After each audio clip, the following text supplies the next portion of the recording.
Hello વિદ્યાર્થી મિત્રો, રાધે રાધે. આજે આપણે જોવાના છે કે ટેટ 1નું ફોર્મ કઈ રીતે ભરવું. તો પહેલાં તો ડીપી ગુજરાત લિંકવાળી તમે ક્રોમ ખોલશો, એમાં નાખશો એટલે વેબસાઇટ આ રીતની ખુલશે. એમાં તમારે વિદ્યા સહાયક ભરતી 2026 ઉપર ક્લિક કરવાનું, એટલે આ રીતનું તમારું પેજ ખુલી જશે. બરાબર, આની ઉપર છે ને નીચે સ્ક્રોલ કરવી આપણે, એટલે ત્યાં બધી માહિતી આપેલી છે, તો ધ્યાનથી વાંચી લેવી. જો આ વિદ્યાસહાયક ભરતી 2026, પછી હેલ્પલાઇન નંબર બધું આવી જાય. પછી આમાં મૂંઝવતા પ્રશ્ન હશે. બરાબર, આ FAQ છે ને, એમાં તમારે જો કોઈ પ્રશ્ન હોય ને મૂંઝવતા, એમાં પ્રશ્નના જવાબ આપેલા છે, ઘણા વિદ્યાર્થી પૂછ્યા હોય એ. બરાબર, હવે નીચે જોશો ને તો વિગતવાર આવશે. જો ફોર્મ સાથે જોડવાના પુરાવાઓ, પછી વયમર્યાદા કેટલી છે, પછી જાહેરાત જે આપણી હતી એ, અને વિગતવાર જાહેરાત એટલે કે કઈ રીતે ફોર્મ ભરવું, કઈ રીતે બધું અપલોડ કરવા ડોક્યુમેન્ટ, એ બધું હશે. પછી અહીંયા છે ને જો જિલ્લા ડોક્યુમેન્ટ વેરિફિકેશન કેન્દ્રની લિસ્ટ આપ્યું છે. તમે જે જિલ્લામાં આવતા હોય એ જિલ્લામાં તમારે ત્યાં જમા કરાવવા જવાનું છે, ફોર્મ ભરીને એપ્લિકેશન બધું. બરાબર, ઓરિજિનલ ડોક્યુમેન્ટ સાથે લઈ જાજો, ચેક કરે છે. ને આ છે તમારા હેલ્પલાઇન નંબર. જો તમને કોઈ મુશ્કેલી હોય તો એમાં કોલ કરીને તમે પૂછી શકો છો. તો હવે આપણે જોશું રજિસ્ટર. બરાબર, કઈ રીતે કરવું. તો પહેલાં જો આ રીતે રજિસ્ટર ઉપર જવાનું, આ રીતનું ખુલશે. તો કે પરીક્ષાનો પ્રકાર નાખવાનો, આ બધી ડિટેલ રહી ને તમારે ભરવાની છે. બરાબર, તમને આમાં લગભગ દેખાતું જ હશે બધું. અહીંયા ટેટ પાસ કર્યાનું વર્ષ નાખવાનું છે. જો ઘણા પ્રશ્ન હતો કે કઈ કઈ ટેટ અકાવશે, તો 2023 અને 2025 બે જ વર્ષની ટેટ પાસ અંકાવી છે. બરાબર, ઈ જ ફોર્મ ભરી શકશે, બીજા ફોર્મ ભરી શકશે નહીં. પણ જો અહીંયા જન્મ તારીખ નાખી દેવાની, પછી ટેટ પાસ કર્યાનું વર્ષ ને ગુજરાતી મીડિયમ, તમારો મોબાઈલ નંબર ને ઈમેલ આઈડી બધું તમને વાંચતા આવડે જ છે, એટલે આપણે એમાં કાંઈ બહુ નથી. જેટલું માંગ્યું છે એટલું દઈને કેપ્ચા ફિલ કરી દેવાની નીચે ટોટલવાળા, પછી નીચે સબમિટમાં કરવાનું છે. એટલે જો આ એલર્ટ આવ્યું, વાંચી લેવાનું. ઓટીપી મોબાઈલમાં આવશે, એ ઓટીપી અહીંયા દાખલ કરવાનો થશે, તમારા મોબાઈલમાં આવશે. જે મોબાઈલ નંબર નાખ્યા ને એમાં થઈ ગયું. હવે તમારે લોગિન કરી લેવાનું છે. મેં હમણાં જ કીધું હતું, પાસવર્ડ યાદ રાખજો. પાસવર્ડ હજી જ્યાં લગી ભરતી પ્રક્રિયા પૂરી ન થાય, કોલ લેટર બધું આમાં જ થશે, એટલે પાસવર્ડ લખી લેજો. હવે લોગિન કરી લીધું. જો અહીંયા હજી પેન્ડિંગમાં છે. જ્યારે તમે દઈ આવશો ને જિલ્લા કક્ષાએ, ત્યારે અહીંયા બીજું લખેલું આવશે, રજિસ્ટર થયું પણ આ પેન્ડિંગ છે, તો એપ્લિકેશન થઈ ગઈ છે એવું આવશે. બરાબર, તો હવે અમે પહેલું પેજ છે ને એ ખાલી ડિટેલ ભરવાની છે બધી. શું કરવાનું છે? ડિટેલ મેળવેલ ગુણ લખવાના છે, અને કુલ ગુણ એટલું જ લખવાનું છે. ટકા ને એવું કાંઈ લખવાનું નથી. સૂચના વાંચી લેવી ફરજિયાત પહેલાં, અને શાંતિથી ફોર્મ ભરવું. કોઈ ઉતાવળ નથી આપણે ફોર્મ ભરવાની. તો એ તમારે 15 મિનિટમાં ફોર્મ ભરાઈ જશે. બરાબર, તો હવે આગળ જોઈએ. તો કે ટેટની માહિતી, એટલે ઘણા એમ કહેશે આપણે તો ટેટની માર્કશીટ તો આવી નથી, પણ તમે ખાલી નંબર નાખશો ને ત્યાં તમારું નામ ને બધું આવી જાય. બરાબર, અહીંયા ફોટો કંઈ અપલોડ કરવાનો થતો નથી. પછી કે ભરતીની માહિતી, તો આમાં તમારે સિલેક્ટ કરવાનું થશે નીચેથી. અરજી ક્યારે કરીને આ બધું વાંચીને અને શાંતિથી ભરવાનું. આખું નામ તમારે જો અહીંયા ટેટ 1ની માર્કશીટ પ્રમાણે આવી જશે. ટેટ 1ની માર્કશીટમાં જે નામ હશે એ આવશે, પણ તમારે જો લિવિંગ સર્ટી પ્રમાણે નામ નાખવું હોય તો તમે અહીંયા ચેન્જ કરી શકો છો. કરવું હોય તો કરી દેવાનું. ઘણાને હસબન્ડનું નામ મને આપણે કમેન્ટ હતી વિડીયોમાં. બરાબર, તો કે તો લિવિંગ સર્ટી પ્રમાણે તમારે નાખવું હોય તો અહીંયા નાખી શકો છો. પછી જાતિ સિલેક્ટ કરી લેવાની તમારે જે આવતા હોય. પછી કે કેટેગરી છે જે આવતી હોય, જનરલ, EWS. બરાબર, તમારે જે કેટેગરીમાં ભરવું હોય, કેટેગરીવાળા કેટેગરીમાં ભરે, પછી ભલે 90 ઉપર હોય તો તમે જનરલમાં લઈ શકો છો. બરાબર, પછી આ શારીરિક અશક્ત ને એમાં જો તમને લાગુ પડતું હોય ને તો યસ નો કરવાનું. બરાબર, એ બધાને લાગુ ન પડતું હોય, એટલે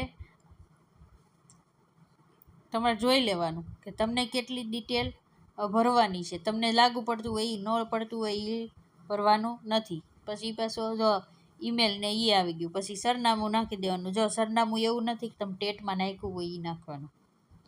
તમે અત્યારે હાલ રહેતા હોય ને એ સરનામું પણ અહીં નાખી શકો છો. એટલે સરનામામાં તાલુકો ને જિલ્લો ને એવું નથી લખવાનું, ખાલી નામ ને કોલોની ને એવું હોય એટલું મેન લખી દેવાનું. બરાબર. હવે આ માજી સૈનિકને લાગુ પડતું હોય તો યસ કરવાનું, બાકી નો કરવાનું.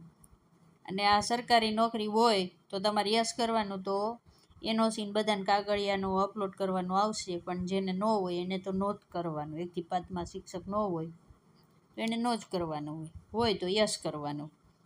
તો એની અલગથી ડિટેલ ભરવાનું આવશે બધું. બરાબર. હવે પછી આવી જશે ધોરણ 12ની માર્કશીટના સીટ નંબર ને બધું નાખવાનું આવી જશે. પછી તો કે HSCની લાયકાત. બરાબર. તો કે એમાં શું કરવાનું છે, તો કે પહેલાં તો બોર્ડનું નામ લખવાનું છે, પછી પાસિંગ યર નાખવાનું છે. તો કે બોર્ડનું નામ ન આપ્યું હોય ને તો અધર્સમાં જઈને અને તમે ત્યાં ટાઈપ કરી શકો છો. બરાબર. બીજી હોય તો કોઈ રાજ્ય પરીક્ષા બોર્ડ હોય કે તમારે બીજી 12ની હોય કે એ એટલી રીતે તમે તમારું નાખી શકો છો. પછી સીટ નંબર નાખવાના એ બેઠક નંબરમાં. પછી મેળવેલ ગુણ તમારે નાખવાના જેટલા આવ્યા હોય ને. અહીંયા આ તો આપણે ઓલું છે. બરાબર. તમે ટકાન બકાન કાંઈ કાઢવાનું નથી. તમે માર્ક નાખશો એટલે તરત જ તમારું બધી ડિટેલ ઓટોમેટિક ફિલ થઈ જશે. પછી આવશે સ્નાતક. તો કે લાયકાતમાં તમારે આ વાંચી લેવાનું. આપણે જો આમાં ડિટેલમાં કંઈ કહેતા નથી, તમે આ ફોર્મમાં જોઈ શકો છો. BA હોય, BCom હોય, એ રીતનું તમારે તમારી ડિગ્રી પ્રમાણે સિલેક્ટ કરવાનું છે. ઘણે BSc હોતું હોય સાયન્સવાળા હોય તો. બરાબર.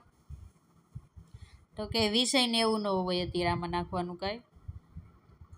નાખવું હોય તો નાખી દેવાનું. મેન વિષય ગુજરાતી, હિન્દી, અકાઉન્ટ જે હોય. અને આ બધી ડિટેલ ભરી દે. અને આમાં પણ તમારે જો માર્ક બધા ટોટલ નાખવાના. બરાબર. એટલે સામે આવી જશે જે યુનિવર્સિટીની માર્કશીટમાં આપેલા હોય કુલ ગુણ ને મેળવેલ ગુણ. હવે તાલીમી લાયકાત. તો કે અહીંયા આપણે પસંદ કરવાની છે કે કઈ આવે છે. તો કે DLED PTC. બરાબર. સેકન્ડ યર વાળા છે ને એને અહીંયા પાછળથી એડ કરવાનું ઓપ્શન આપ્યું છે. આપણે અત્યારે સિલેક્ટ કર્યું છે તો એને બેઠક નંબર ને નાખી દેવાનું છે. પણ માર્કશીટ તમને બધાને ખબર જ છે કે જે આવશે ને બીજા વર્ષની ત્યારે એડ કરવાના આપવાના છે. એટલે અટાણે ખાલી એને આ રીતના સીટ નંબર ને બેઠક નંબરને નાખી દેવાનું છે. પણ ટકાને એવું કંઈ નાખવાનું થતું નથી. પછી આપણે PTC વાળાને જે હોય એ બધું અહીંયા કોલેજનું નામ ને એ બધું બેઠક નંબર ને બધું નાખી દેવાનું છે. બરાબર. બધું થઈ જાય એટલે અહીંયા 2 જગ્યાએ ઓકે કરી દેવાનું છે. અને પછી સેવ ઉપર એકવાર પહેલાં છે ને પાછું ભરો ને પછી ડિટેલ જોઈ લેજો સેવ કરતા પહેલાં. બરાબર. અહીં સેવ કરી દેવાનું છે. બરાબર. પછી તમારે ડોક્યુમેન્ટ અપલોડમાં જવાનું છે. જો ડોક્યુમેન્ટ અપલોડમાં શું છે ખબર છે તમને, કે બધાએ સ્કેન કરીને અપલોડ કરવાના છે. અને જે આ જો ચોરસની નિશાની અહીંયા નથી આપી ને એ બધાને ફરજિયાત છે. જો બોક્સ તમને અહીં નહીં દેખાતું હોય આ બાજુ, તો કે એ બોક્સ ન દેખાય એ બધાએ ફરજિયાત બધાને લાગુ પડે છે ડોક્યુમેન્ટ. અને જ્યાં બોક્સ આવશે ને એમાં જેને લાગુ પડતા હોય ને EWS ની આ જો બોક્સ આવ્યા એમાં તમારે જે લાગુ પડતા હોય ને એમાં ખરા નિશાની કરવાની ટીક. ત્યાં તમે કર્સર લઈ જાઓ એટલે ટીક કરવાનું. તમારે જે ડોક્યુમેન્ટ લાગુ પડતા હોય બધા એમ ન કરતા, પાછા ઘટશે ન કર એટલે કે કેટેગરીવાળાને ટૂંકમાં. અને બધા ડોક્યુમેન્ટ છે ને સ્કેન કરીને અને 1 MB થી નાની સાઇઝ એમાં અપલોડ કરવાનું છે. તો હવે અહીંયા જોઈએ આપણે ફોટો છે તો એને તમારે સાઇઝ કીધી છે એટલામાં અપલોડ કરી દેવાનું. પછી તમારી સાઇન આવશે. તમારે વ્યૂ કરીને જોવું હોય તો તમે ત્યાંથી જોઈ પણ શકો. તમારે વ્યૂ કરીને જોવું હોય તો તમે જોઈ પણ શકો છો કે આડાવડા ડોક્યુમેન્ટ અપલોડ નથી છે. ને જો આ 12માની લિવિંગ સર્ટિફિકેટ કીધું હોય ને તમે એમાં માર્કશીટ નાખી દો તો તમારું ફોર્મ રિજેક્ટ થવાની પૂરી શક્યતા છે. પણ બહુ ચિંતા કરવાની જરૂર નથી. બરાબર. ડોક્યુમેન્ટ અપલોડ કરો ને તો એમાં તમારે PTCની 2 માર્કશીટ હોય તો 1 MBમાં કરવાની છે.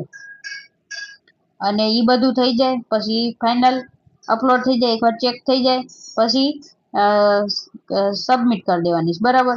પછી કેન્ડિડેટ એપ્લિકેશનમાં જશો એટલે તમારી પ્રિન્ટ કાઢી લેવાની છે, અને પાછળથી અહીંયા છે પ્રિન્ટ ચેકલિસ્ટ, એની પણ કોપી ફોર્મ સાથે કાઢી લેવાની છે, કારણ આપણે જે ડોક્યુમેન્ટ આમાં અપલોડ કર્યા છે ને એ જ લાઈનમાં ચેકલિસ્ટમાં લખી અને પાછળ બધા ડોક્યુમેન્ટ ફોર્મ સાથે ફિલઅપ કરવાના છે, નંબર આપીને. દાખલા તરીકે આપણે પેલું હતું શાળા છોડી અને પ્રમાણપત્ર, તો એને 1 નંબર આપવાનો, પછી પાછળ એની ઝેરોક્સ આપણી હોય ને એના ઉપર 1 નંબર લખી નાખો, બરાબર.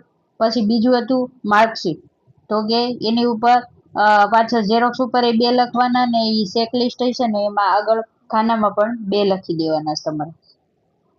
પછી આ રીતના બધા જેટલા ડોક્યુમેન્ટ અપલોડ કર્યા હોય એટલાની બધાની ચેકલિસ્ટમાં નંબર લખી અને જેટલી ઝેરોક્સ હોય એ 2 નંબર મેચ કરવા જોઈએ, એટલે જેટલા નંબરની ઝેરોક્સ હોય એના ઉપર નંબર આપેલા હોય. ચેકલિસ્ટમાં 5 લખ્યા તો 5 નંબરમાં તમારે પીટીસી માર્કશીટ આવતી હોય તો 5 નંબરની ઝેરોક્સમાં માથે 5 લખી નાખવાના, એ રીતનું, બરાબર. તો પછી ફાઇનલ સબમિટ કરી અને સ્વીકાર કેન્દ્રએ આપી આવવાનું છે. ત્યાં તમને 200 રૂપિયા ફી લે ઓપન વાળા હોય તો, અને કેટેગરી વાળા હશે તો 100 રૂપિયા લેશે, અને ઈ તમને ત્યાં પણ ચેક કરશે, એટલે ભૂલ થવાની કોઈ સંભાવના નથી. કોમ્પ્યુટરમાં ચેક કરશે તમારું ફોર્મ આખું ત્યાં પણ, અને પછી 2 મેળવશે કે બધું બરાબર છે, ઓકે છે, પછી તમને ઈ ફાઇનલ ફી ભર્યાની પોસ આપી દેશે. ઈ તમારે રાખવાની છે, છેલ્લે લગીન સાચવવાની છે, કારણ ગાંધીનગર જાશો ત્યારે પણ તે જોશે, એટલે એવું લાગે તો ફોર્મની 2 ઝેરોક્સ કરાવી લેજો અને એની પણ ઝેરોક્સ કરાવીને રાખજો, અને ઓરિજિનલ જોશે એટલે ઓરિજિનલ પર રાખશો. તો આ માહિતી બધાને સારી લાગી છે તો વિડીયોને લાઈક કરી દેજો, ચેનલને સબસ્ક્રાઈબ કરી દેજો. રાધે રાધે.